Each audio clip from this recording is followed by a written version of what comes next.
તો કેમ છો વિદ્યાર્થી મિત્રો? આજનો આપણો ટોપિક છે એમએસ વર્ડમાં પાસવર્ડ સાથે પીડીએફ ફાઇલ કેવી રીતે બનાવી.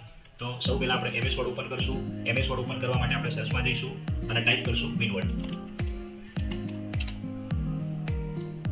ત્યાર પછી તૈયાર પેરેગ્રાફ લાવવા માટે એક ફોર્મ્યુલા આપણે ટાઈપ કરશું =RAND. ત્યાર પછી કૌંસ કરો અને એન્ટર દબાવો.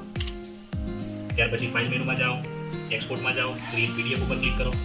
અહીંયા તમને પૂછશે કે તમારે આ પીડીએફ ફાઇલ કઈ લોકેશન ઉપર સેવ કરવી છે. ડેસ્કટોપ. ત્યાર પછી ફાઇલનું નામ આપો.